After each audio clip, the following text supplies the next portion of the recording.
በየቀኑ የሸቀጦች ዋጋ የሚወደድባት የብር መግዛት አቅም ተዳክሞ ብዙዎች ለሸመታ የሚፈተኑባት ዓመታትን የዘለቁና ያላባሩ ጦርነቶች የቀጠሉባት ኢትዮጵያ ኢኮኖሚዋስ እንዴት እየሆነ ነው? በዓለም አቀፉ የገንዘብ ድርጅት IMF የሰሞኑ ትንበያ መሰረት ኢትዮጵያ በ2026 የምስራቅ አፍሪካ ሀገራትን በመምራት በ9.2 በመቶ ኢኮኖሚ ያድጋል። በማክሮ ኢኮኖሚ ሪፎርሙ ምክንያት አጠቃላይ ሀገራዊ ምርቷ ከ30 ቢሊዮን ዶላር በላይ ቅናሽ ባሳየበት በዚህ ጊዜ በተጠቀሱት የጦርነትና የኑሮ ውድነት ችግሮች የሚፈተኑ ሰዎች በበዙበት እንዲሁም የኢራኑ ጦርነት የነዳጅ ውድነት ፈጥሮ መንግስት በየወሩ 20 ቢሊዮን ብር ተጨማሪ ድጎማ እንዲያደርግ ባስገደደበት በዚህ ወቅት በተባለው ልክ የኢትዮጵያ አጠቃላይ ሀገራዊ ምርቷ ሊመነደግ ይችላል ወይ የሚለውንና ተያያዥ ጥያቄዎችን ይዘን ያነጋገርናቸው የምጣኔ ሀብት ጉዳዮች ተንታኙ አቶ ዋሲሁን በላይ የምጣኔ ሀብት እድገት ትንበያው በብዙ ቢሆኖች ላይ ተመስርቶ የተሰጠ መሆኑን ይናገራሉ።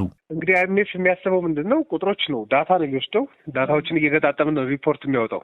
IMFም ሆነ የዓለም ባንክ ማለት ነው። ለእድገት ምቹ ናቸው ብሎ የሚያምናቸውን ምልክቶች ይወስዳል። ኢንቨስት ሊደረግባቸው ይችላሉ፣ የማምረት ሴክተሩ ሊነቃቃ ይችላል ብሎ የሚያምንበትን፣ ኤክስፖርቱ ሊያድግ ይችላል ብሎ የሚያስብበትን ኢንዲኬተሮች በሙሉ ከግምት ከቶ ነው ትንበያ የሚሰጠው። ያው ዝም ብሎ ትንበያ ስለማይሰጥ ማለት ነው። ስለዚህ የቢሆን ሀሳቦች አሉት። ለምሳሌ IMFም የወርልድ ባንክን ፕሮጀክሽኖችን ስመለከት የኢትዮጵያ ኢኮኖሚ እንግዲህ ፕሮጀክቶች ላይ መሰረተ ልማቶች ላይ የሚያወጣው ወጪ ጠቅላላ ሀገራዊ ምርቱን ሊያሳድገው ይችላል ብሎ ይገምታል። የተለያዩ ፕሮጀክቶች በአገልግሎት ሴክተሩ ሊሆን ይችላሉ፣ በማኑፋክቸር ሴክተር ሊሆን ይችላል።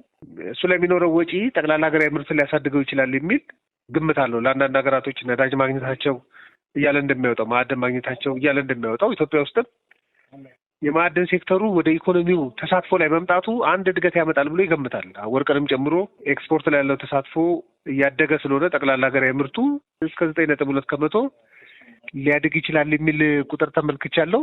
የወርልድ ባንክ ላይ ደግሞ 2026 ላይ ደግሞ እስከ 8 ከመቶ ሊያድግ ይችላል። በዋናነት መሰረተ ልማት ላይ ያለውን ወጪና ማዕድን ላይ ያለውን የምርት ወጪ ነው ከግምት የሚከት። እንግዲህ IMF በተስፋ ነው የሚተምነው ተመኖችን ስትምን። በሌላ በኩል በዓለም ጫናዎች ምክንያት መንግስት ነዳጅን ለመግዛት ከእጥፍ በላይ የውጭ ምንዛሬ እንዲያወጣ መገደዱ የማጓጓዣ ችግሮችና ሌላውም የመንግስትን ወጪ ስለሚያንረው አጠቃላይ ሀገራዊ ምርቱ ላይ ታክሎ አጠቃላይ ሀገራዊ ምርቱን ከፍ እንደሚያደርግ ተደርጎ እንደሚወሰድም አቶ ዋሲሁን አብራርተዋል። እንደ ስጋት አንቺ የሚያነሳቻቸው ጉዳዮች አሉ። እንደዚህ አይነት ጉዳዮች በነገራችን ላይ ጠቅላላ ሀገራዊ ምርትን ያሳድጋሉ፣ የሚቀንሱ አይደሉም። ጠቅላላ ሀገራዊ ምርት ሲሰላ በአንድ ዓመት ውስጥ ወደ እንቅስቃሴ የገባ የኤክስፔንዲቸርን መጠንን ጨምሮ ነው የሚሰላው ማለት። ስለዚህ እንቅስቃሴ ውስጥ ያልነበረ ገንዘብን መንግስት አውጥቶ ለድጎማ ቢጠቀም ጠቅላላ ሀገራዊ ምርት ላይ አድ ነው የሚደረገው፣ ይደመራል። ስለዚህ ነው ለምሳሌ በጦርነት ወቅት ላይ ጠቅላላ ሀገራዊ ምርት ያድጋል። በጦርነት አውዳሚ ቢሆንም ግን ጠቅላላ ሀገራዊ ምርት ያድጋል። ለምን ብለሽ ዞር ብለሽ ስትመለከቺ የራሽያንም ኤክስፒሪየንስ ተመልከቺ፣ ሌሎችም ሀገራቶች ጦርነቱን ዲፌንድ ለማድረግ ስለሚሉ በጣም ከፍተኛ ወጪ ለሚሊቴሪ ያወጣሉ፣ ለጦርነት ያወጣሉ፣ ለሎጂስቲክ ያወጣሉ። ምርት እኮ ቆሟል። የግብርና ምርት ተቀዛቅዟል። ነገር ግን በሙሉ ያላቸውን ኃይል ጦርነቱ ላይ ስለሚያወጡት GDP ደግሞ የሚሰላው በአመት ውስጥ ያወጡትን ወጪ ስለሆነ የሚደምረው፣ በአመት ውስጥ የተከናወነው የምርት መጠን በሙሉ ስለሆነ የሚደምረው ጠቅላላ ሀገራዊ ምርት ሊያድግ ይችላል። ኢትዮጵያ ከምስራቅ አፍሪካ ቀዳሚ ከአፍሪካ ደግሞ ከግንባር ቀደምቶቹ መካከል የሚያደርጋትን የኢኮኖሚ እድገት ታስመዘግባለች በተባለችበት በ2026 የሰዎች አኗኗር ደረጃ ግን ለውጥ ያሳየ አይመስልም። እንዲያውም የኢራኑ ጦርነት ያስከተለው ዳፋ ይበልጥ ኑሮ እንዲወደድ አድርጓል። ታዲያ የኢኮኖሚ እድገትና የሰዎች አኗኗር ደረጃ ምንና ምን ናቸው? ለምጣኔ ሀብት ጉዳዮች ተንታኙ አቶ ዋሲሁን በላይ ያቀረብንላቸው ሌላኛው ጥያቄ ነው። ለምሳሌ ጦርነት ላይ ጠቅላላ ሀገራዊ ምርት ያድጋል። አሁን እዛ ሀገር ያሉ ሰዎች ጠቅላላ ሀገራዊ ምርት አደገ ግን እኛ ምንም አላገኘንም ከተባለ ዞር ስትይ ያ በሙሉ ወጪ ኢንቨስት የተደረገው በቃ ጦርነት ውስጥ ያሉ ምርትን ለማያመጡ ኤክስፔንዲቸሮች ላይ ወጪው ወጥቷል። ስለዚህ ማህበረሰብ ጠቀሜታ ሊያመጣ አይችልም ማለት ነው። በመሆኑም ይላሉ አቶ ዋሲሁን፣ መንግስት የሚያስመዘግበው የኢኮኖሚ እድገት በሰዎች ኪስ ላይም አሉታዊ ተጽዕኖ እንዲኖረው የሚያስችሉ ስራዎች ላይ ትኩረት ማድረግ ይጠበቅበታል።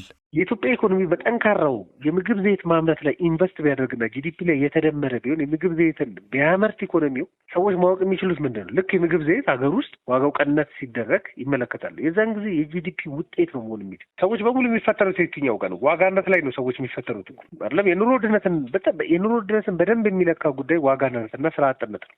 ስለዚህ በሁለት መንገድ ነው መንግስት የሚሰራው። አንደኛ በራሱ የሚሰራቸው ስራዎች አሉ። ሁለተኛ ግን የግል ሴክተሩ ጠንካራ ሆኖ እንዲቆይ የግል ሴክተሩ ጠንካራ የኢኮኖሚ አቅም እንዲኖረው ማገዝ።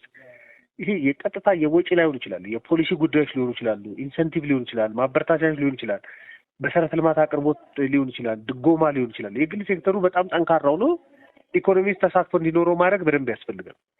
የግል ሴክተሩ ጠንካራ ከሆነ ነው ላሉ ሰራተኞች ደሞዝ መክፈል የሚችለው። የግል ሴክተሩ ጠንካራ ከሆነ ነው የምርት አቅሙ በጣም ጠንካራ መሆን የሚችለው። ስለዚህ የግል ሴክተሩን ማጠናከር ላይ መንግስት ስራውን መስራት አለበት። የመጀመሪያው እሱ ነው። ሁለተኛው የመንግስት ቅድሚያ ለኢኮኖሚው በጣም አስፈላጊ ላይሆን ይችላል። ስደረድሪው ሁለተኛና ሶስተኛ ምናምን ላይ እና ከዛ በኋላ የሚቀመጥ ሊሆን ይችላል። መንግስት በጣም ትኩረት የሰጠው ሁለተኛና ሶስተኛ ላይ ማስቆጥር ይሆናል። አንዳንዴ ግን መንግስት ትኩረት የሚሰጠው ሊሆን ይችላል። ስለዚህ እሱን በደንብ ማጤን ያስፈልጋል። ዘሞስት ኢምፖርታንት ለመንግስት ዘሞስት ሲግኒፊካንት ለፐብሊክ የሆነውን ሴክተሮችን እየለዩ እነዚህ ሴክተሮች ላይ ኢንቴንሲቭሊ መስራት በጣም ነው የሚያስፈልገው። በዋጋ ውድነት ለሚፈተኑ ዜጎቹ ምርታማነትን አሳድጎ በቂ ምርት በማቅረብና የስራ ዕድል በሚፈጥሩ የአምራች ኢንዱስትሪውንም ሆነ በፖሊሲና በተለያየ ጥቅማ ጥቅሞች በመደገፍ መስራት ያስፈልጋል ሲሉ መክረዋል። ይህ ካልሆነ ግን እድገት የሚባለው ነገር በቁጥር ብቻ ወረቀት ላይ የሚቀመጥና የሚነገር እንጂ በሰዎች ሕይወት ላይ ለውጥ የማያሳዩን ይቀራል ተብሏል።